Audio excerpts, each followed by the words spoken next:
Hello everyone, I'm Lily Xiao from the School of Highway, Chang'an University. Welcome to Soil Mechanics online courses. Today we are going to learn about the slope stability, including a general introduction, factor of safety, stability analysis of sandy slopes, and the stability analysis of cohesive soil slopes. To begin, what is a slope? We say an exposed ground surface that stands at an angle with the horizontal is called a slope. Slopes are commonly seen and widely distributed all around the world. They can be natural or constructed.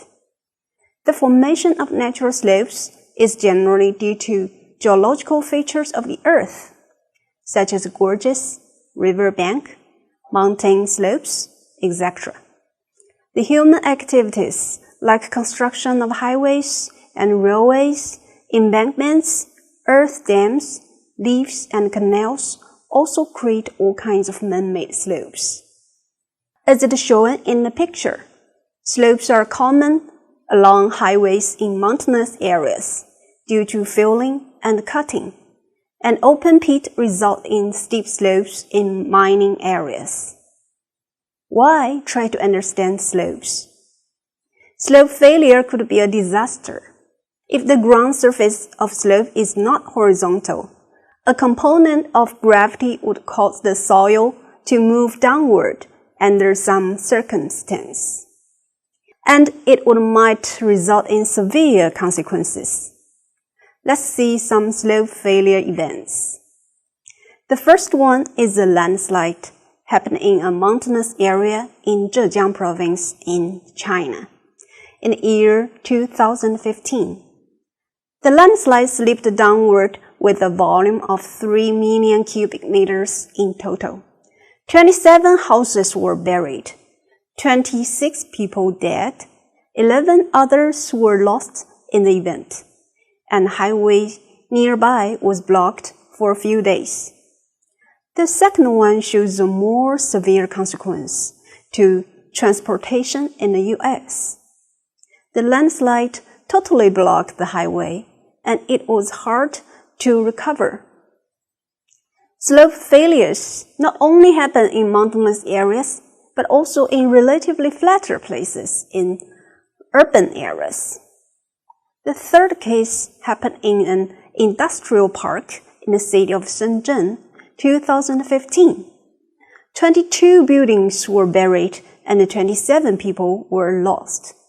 If the landslide fails near rivers, lakes, or even under the sea, a hazard chain for landslide-generated waves or tsunami would bring about unexpected consequences. A landslide that happened in Three Gorges Reservoir, 2003, demonstrated precisely this.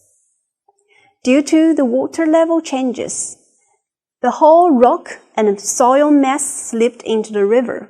Not only the buildings and infrastructures on the landslide were ruined, but also more than 10 ships were turned over in the river and more than 20 people were lost.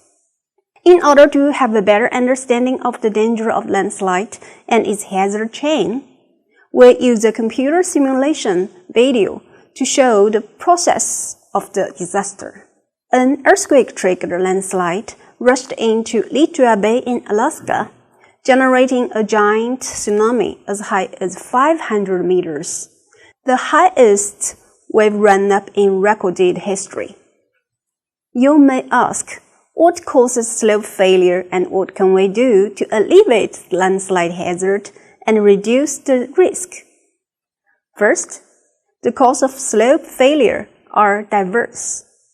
They might be caused by erosion that changes the geometry of the slope, like eroding the slope toe and reducing part of resistance and ultimately resulting in slope failure. The pictures for the steepening of slope by erosion, scoured by rivers and streams depict such cases. Slope failures might be caused by rainfall that saturates, softens, and erodes soils. This is one of the most common triggering factors for slope failure. When cracks exist in slopes, rainfall fills the cracks and introduces seepage force in the thin, weak soil layer.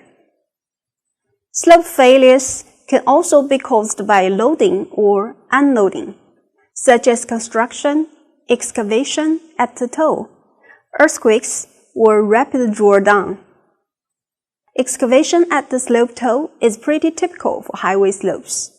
Powerful earthquake forces can trigger large groups of landslides at one time. The case of rapid drawdown mainly refers to water level changes in reservoirs that produce seepage force in slope. And during the rapid drawdown, the restraining water forces is removed.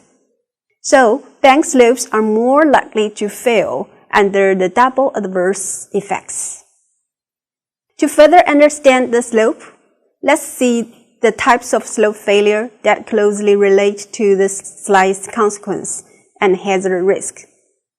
Slide.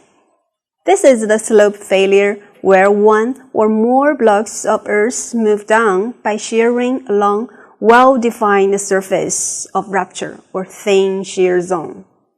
The rotational and translational slips are common types, and that is what we will quantitatively analyze in the following section.